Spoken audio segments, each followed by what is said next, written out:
Hi everyone, my name's Henry. Please like and subscribe to each video. And today we're going to talk about choosing your God. And a lot of you think, well, I've already made my decision. I already know what I want. I already know who my God is. Really, do you? There's no other gods? Well, let's talk about it. You know, in ancient times, they had in Mexico, in the Aztecs, they had these gods that they would sacrifice to, and they had rituals and blood sacrifices that they would do to their god so that they could be blessed and be prosperous and have plenty. And they had their rules with the Aztecs, and they had to follow their rules. Well, if you think about Egypt, Egypt had their own gods.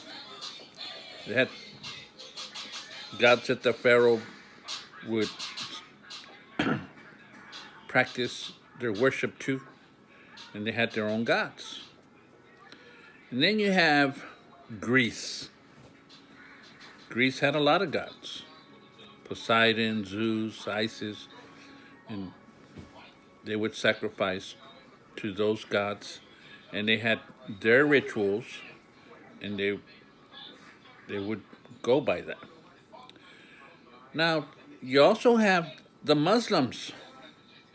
They, according to their rituals, they have to pray every day, face east, and pray several times a day at a certain time, and those are their rules. Then you have Buddha, and I'm sure there's more gods out there that people pray to, and these gods that they call gods, to me, they were fallen angels. They were fallen angels that wanted to be like the Father, wanted to be God, and here on earth, because they had special powers, they were called gods. And that's what they wanted. They wanted to replace the Father and be the God of the people. That's what Satan was. Lucifer. He wants to be God.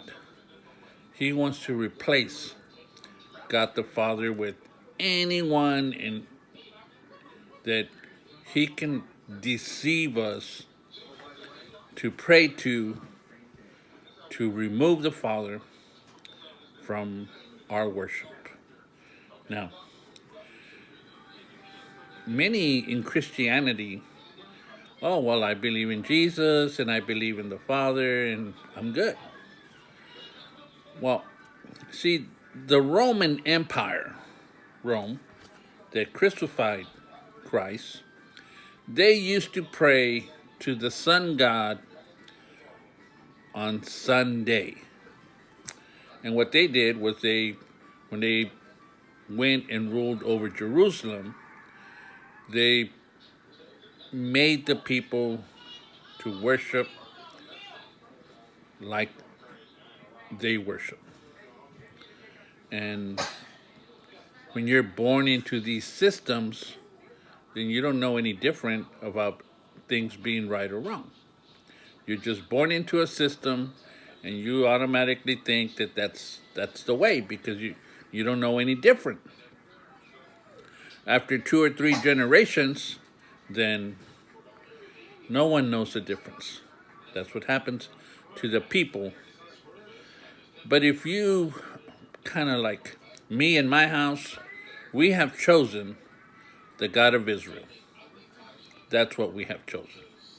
So in order for us to believe and commit ourselves to the God of Israel, then we have to learn and find out, what we need to do as a commitment that the God of Israel wants us to live by and follow those rules.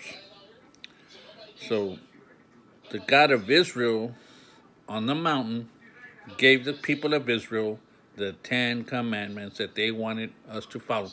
They had other laws too, right? But the day of worship, if you look at the Jews, if you're going to say, well, the God of Israel is my God, well, then you need to look at those people and find out and see when they worship and the criteria that they follow, because maybe you need to make changes in your life. Because if you're worshiping like the Romans, then the Roman God, the God of the sun, is your God. Because you practice that worship and that worship rules over your house. Me and my house, we have committed ourselves to worship to the God of Israel. So if you have, or if you believe that you have made a decision on a God that you're going to worship, then you have to follow their rules. The God that you choose has rules. Every God has a rules. And if you are saying, well, I worship this God, but you're practicing somebody else's God's rules, then you are not of the God of Israel, unless you follow his rules. Please inform yourself. Dig in deep. Don't allow somebody to just tell you what to do. Find out, research. Once you're informed, then God can't tell you that my people are destroyed because of the lack of knowledge. Because God says, fourth commandment, remember, don't forget, to keep the Sabbath day holy. That is for the God of Israel. From Friday sundown to Saturday sundown is his rule, is his rest, and it's his time. That's the way he wants you to live by. So make sure that you research your God, make a choice, learn the rules, and live by them, so that God can see that you have chosen him because of the way you worship. Shalom, keep safe, and may God bless.